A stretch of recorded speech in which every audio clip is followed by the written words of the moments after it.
ছবিতে সকালের ৩২ নম্বর। রাজধানীর ধানমন্ডি ৩২ নম্বরে আজ বৃহস্পতিবার সকালেও শেখ মুজিবুর রহমানের বাড়ি ভাঙা চলছে। সকাল ৭:৩০টার দিকে ভারী যন্ত্র দিয়ে বাড়িটি ভাঙতে দেখা গেছে। বাড়ির সামনের অংশে ৩তলা পর্যন্ত অনেকটাই গুঁড়িয়ে দেওয়া হয়েছে। সেখানে মানুষের ভিড় ও উল্লাস দেখা গেছে। সকাল ৯টা পর্যন্ত ধানমন্ডি ৩২ নম্বরের বাড়ির পরিস্থিতি দেখে নিন ছবিতে। প্রকাশ ৬ ফেব্রুয়ারি ২০২৫, সকাল ৯:৩৪। ফলো করুন ১-১১। রাজধানীর ধানমন্ডি ৩২ নম্বরে আজ বৃহস্পতিবার সকালেও শেখ মুজিবুর রহমানের বাড়ি ভাঙা চলছে। গতকাল বুধবার রাত থেকে বাড়িটি ভাঙা শুরু হয়। আজ সকাল ৬:৩০টার ছবি। রাজধানীর ধানমন্ডি ৩২ নম্বরে আজ বৃহস্পতিবার সকালেও শেখ মুজিবুর রহমানের বাড়ি ভাঙা চলছে। গতকাল বুধবার রাত থেকে বাড়িটি ভাঙা শুরু হয়। আজ সকাল ৬:৩০টার ছবি। ধানমন্ডি ৩২ নম্বরের বাড়িতে ছাত্র জনতার বিক্ষোভ, ভাঙচুর। প্রকাশন তারিখ ৫ ফেব্রুয়ারি ২০২৫। রাজধানীর ধানমন্ডি ৩২ নম্বরে শেখ মুজিবুর রহমানের বাড়িতে গিয়ে বিক্ষোভ ও ভাঙচুর করছে বিক্ষুব্ধ ছাত্র জনতা। বুধবার রাত ৮টার দিকে এ বিক্ষোভ শুরু হয়। এই সময় বিক্ষোভকারীরা বাড়িটিতে ঢুকে ভাঙচুর করেন। ধানমন্ডির ৩২ নম্বর এলাকায় বিপুল সংখ্যক বিক্ষোভকারী মিছিল করেন এবং স্বৈরাচার, ফ্যাসিবাদ ও আওয়ামী লীগ বিরোধী বিভিন্ন স্লোগান দেন। এর আগে জুলাই গণ অভ্যুত্থানের মুখে পালিয়ে ভারতে অবস্থান নেওয়া স্বৈরশাসক শেখ হাসিনার ভাষণ দেওয়াকে কেন্দ্র করে ফেসবুকে ধানমন্ডি ৩২ অভিমুখে বুলডোজার মিছিলের কর্মসূচির ডাক দেয় ২৪ বিপ্লবী ছাত্র জনতা। পাশাপাশি মার্চ টু ধানমন্ডি ৩২ কর্মসূচির ঘোষণাও করা হয়। এদিকে খুলনায় বুলডোজার দিয়ে গুঁড়িয়ে দেওয়া হয় শেখ বাড়ি।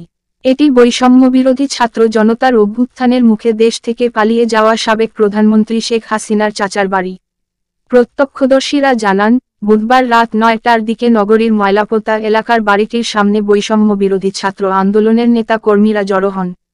পরে তারা খুলনা সিটি কর্পোরেশনের দুটি বুলডোজার এনে বাড়িটি গুঁড়িয়ে দেওয়া শুরু করে। এই বাড়িতে স্বৈরাচার শেখ হাসিনার চাচাতো ভাই সাবেক সংসদ সদস্য শেখ হেলাল, শেখ সোহেল সহ আরও কয়েক ভাই থাকতেন।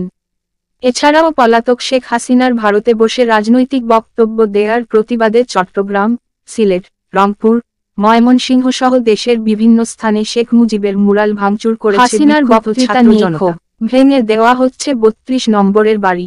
নিজস্ব প্রতিবেদক, ঢাকা। পাবলিসের ৬ ফেব্রুয়ারি ২০২৫, রাত ১:২৬।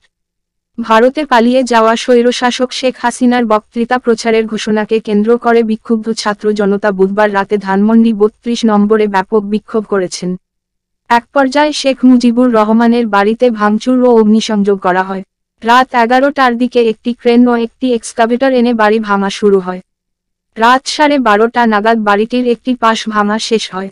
রাত ১টায় এ প্রতিবেদন লেখা পর্যন্ত ভাঙা চলছিল। সেখানে বিপুল সংখ্যক বিক্ষোভকারী স্বৈরাচার, ফ্যাসিবাদ, মুজিববাদ ও আওয়ামী লীগ বিরোধী বিভিন্ন স্লোগান দিচ্ছেন। ৩২ নম্বরের বাড়ি ভাঙা ছাড়াও বুধবার রাতে ধানমন্ডির ৫তে অবস্থিত শেখ হাসিনার বাড়ি সুধা সদনে আগুন দেওয়া হয়। রাত ১টা পর্যন্ত খবর অনুযায়ী সেখানে আগুন জ্বলছিল। ১২:৩০টার দিকে ফায়ার সার্ভিসের নিয়ন্ত্রণ কক্ষের দায়িত্বরত কর্মকর্তা রাকিবুল হাসান প্রথম আলোকে বলেন, ১১:৩০টার দিকে তারা আগুনের খবর পেয়েছেন। ধানমন্ডি ৩২ নম্বর ভবনে আগুন, বাইরে শত শত মানুষ। ভবনটি গুঁড়িয়ে দিতে আনা হয়েছে এক্সকাভেটর। বুধবার রাত 11:30টার চিত্র। জুলাই গণ অভ্যুত্থানে গত ৫ আগস্ট স্বৈরতান্ত্রিক আওয়ামী লীগ সরকারের পতন ঘটে। অভ্যুত্থানের ৬ মাস ছিল গতকাল। এদিন রাত ৯টায় নিষিদ্ধ ঘোষিত ছাত্র সংগঠন ছাত্রলীগের ফেসবুক পেজে শেখ হাসিনার বক্তৃতা প্রচার করা হবে বলে ঘোষণা দেওয়া হয়েছিল। এই ঘোষণাকে কেন্দ্র করে গতকাল দিনভর সামাজিক যোগাযোগ মাধ্যমে উত্তেজনা চলে। বৈষম্যবিরোধী ছাত্র আন্দোলনে অংশ নেওয়া অনেক ছাত্র জনতা ও অনলাইন অ্যাক্টিভিস্ট ফেসবুকে ধানমন্ডি ৩২ অভিমুখে বুলডোজার মিছিল এবং মার্চ টু ধানমন্ডি ৩২ কর্মসূচির ডাক দেন। তারা ঘোষণা দেন, রাত ৯টায় শাহবাগে জড়ো হয়ে ধানমন্ডি ৩২ নম্বর অভিমুখে যাত্রা শুরু করবেন।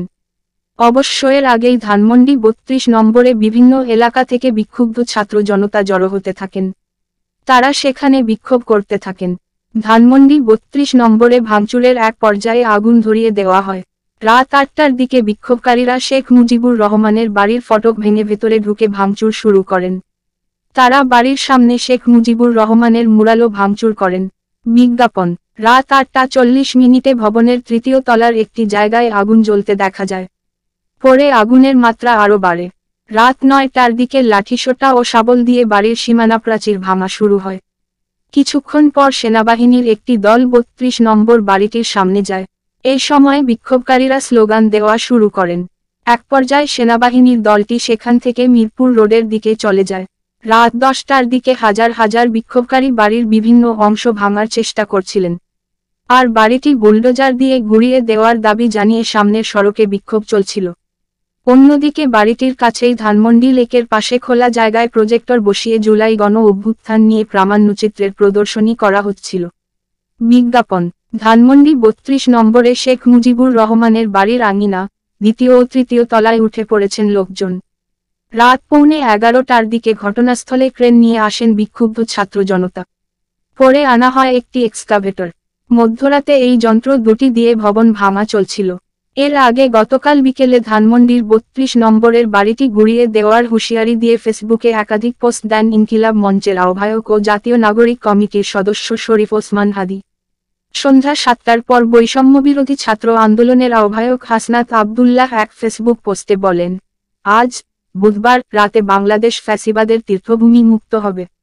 জুলাই গণ অভ্যুত্থানে স্বৈরাচারী আওয়ামী লীগ সরকারের পতনের পর গত 5 আগস্ট ধানমন্ডি 32 নম্বরের বাড়িতে হামলা, ভাঙচুর ও অগ্নিসংযোগ করেছিলেন বিক্ষুব্ধ জনতা। এরপর থেকে বাড়িটি অনেকটা পরিত্যক্ত অবস্থায় ছিল।